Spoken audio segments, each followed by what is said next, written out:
Hello and welcome. This is James Blanchard Cisneros at your service. Today I'll be reading the August 15th daily inspirational message, the condensed version. It's 2 paragraphs long. Then I'll center myself, say a little prayer, and then make a few comments on the message. And if you find the message of use, please be so kind as to like the video. Okay, here we go. The title. The words we use show us whose guidance we're following. Paragraph 1. Words have power. Today, let us focus on the words we use, not only the ones we verbalize, but also our internal dialogue. Words are verbal manifestations of thoughts. By verbalizing what we are thinking and feeling, we get a clearer picture of our internal condition. The genesis of our thoughts come from whose guidance we follow. We have 2 primary guides, God, who is love, and the ego that represents fear. When we are aligned with God, our words are kind, gentle, forgiving, graceful, generous, loving, and produce peace of mind, safety, comfort, and joy. When our words are aligned with the ego, our words become sarcastic, judgmental, hurtful, and produce inner conflict, discomfort, pain, shame, and guilt. By paying close attention to the words we're using, we can figure out whose advice we are following. Paragraph 2. Today, let us get a clear picture of our internal condition by paying attention to the words we are using. There is no one who will speak to you more during your lifetime than you will. Silent as most of these words may be, you are healing or poisoning yourself with every thought you think and speak. Today, do not despair if you use words that are harsh, punishing, or unkind. If this occurs, simply stop and recall that you have free will.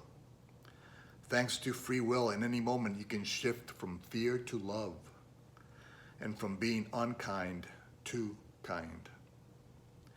In doing so, you begin anew. Today, recall that as love's creation, you are here to use and share loving words. The more you do so, the sooner your words will help lead you to the life that you, as God's child and creation, desire and deserve.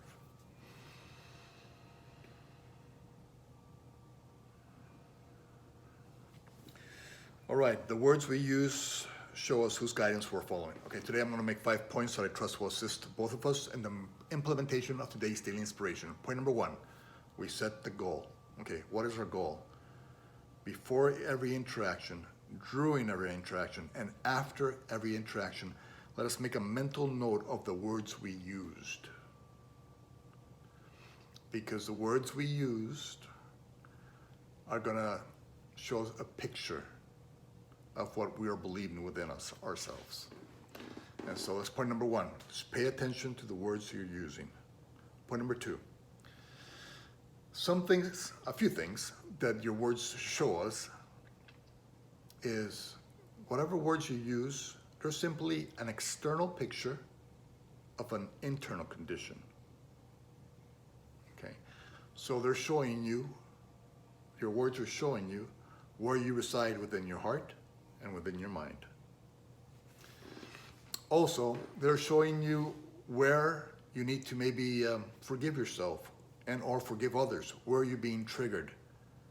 And if they show you where you're being triggered, then it's easier for you to heal this place within you, thanks to the words that show you you're holding on to something within you that does not belong inside of you. Because you're only love, and therefore only love and loving thoughts and words belong within, and beliefs will belong within. And the third part of point number 2 is that your words simply show you whose guidance you're following. Are you following God's guidance or the ego's? Love's guidance or fear? Peace of mind and joy? Conflict and chaos?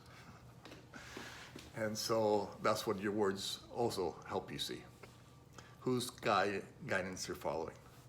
Okay, point number 3. How do we know when we're following God's guidance or the ego's guidance? Quite simple. Okay, if your words are judgmental, if they're hurtful, fearful, anxious, deceitful, if they produce shame or guilt, despair, then those words are showing you that you are following the ego's guidance, the guidance of the delusional, judgment-centric, fear-based mindset. Okay. If you're following God's guidance, then the opposite occurs. Your words are forgiving, kind, compassionate, loving, gentle. They produce peace of mind and joy. And so that shows you that you're following God's guidance. So that's point number 3. Understanding when you're using or following God's guidance or when you're following the ego's guidance. Point number 4. Remember something else about your words.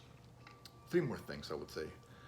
1, nobody speaks to you more in your life than you do to yourself. Yes, most of them will be silent in nature.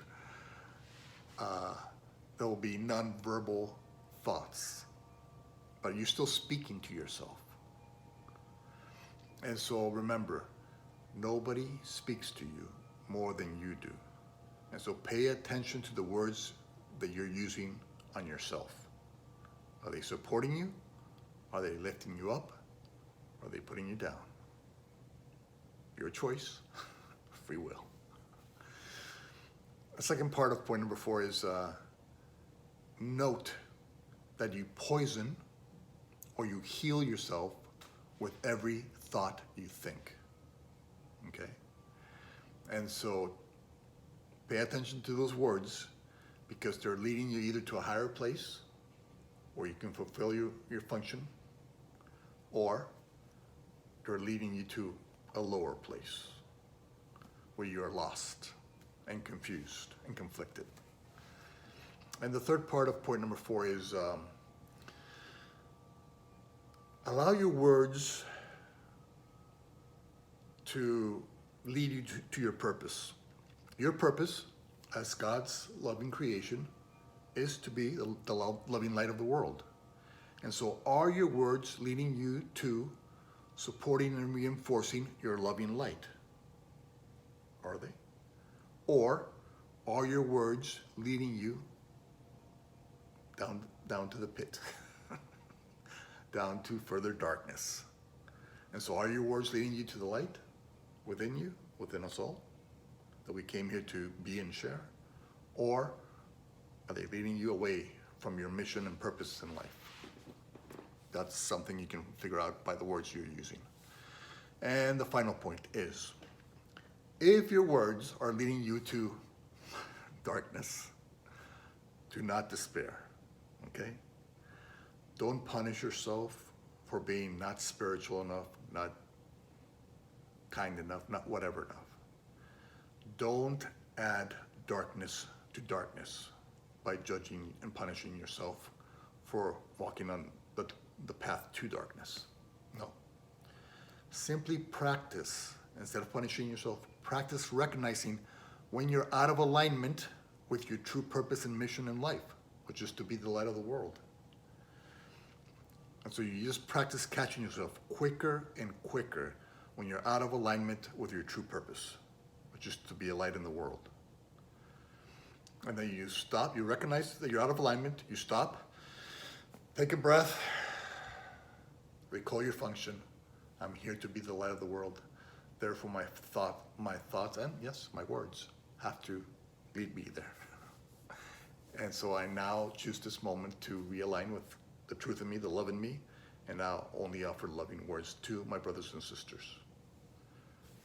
And so you align with the light within you, and you begin anew. And you begin to offer loving, light-filled words. And in doing so, you begin to fulfill your purpose and function as the light of the world that God created you to be. And as you do so, you start to see whose guidance you're truly following. When you're fulfilling your purpose as the light of the world, You're following God's guidance. When you're out of alignment with your purpose, you're simply following the ego's guidance. And again, don't punish yourself. Simply catch yourself being out of alignment with your purpose. Come back to love. Offer only loving words. And begin anew. And fulfill your function as the light of the world. And today we do so by paying attention to which words we are using with our brothers and sisters and even with ourselves. All right. I hope that was somewhat helpful. Thank you for your time. I love you very much, and God willing, we will see each other tomorrow. Peace.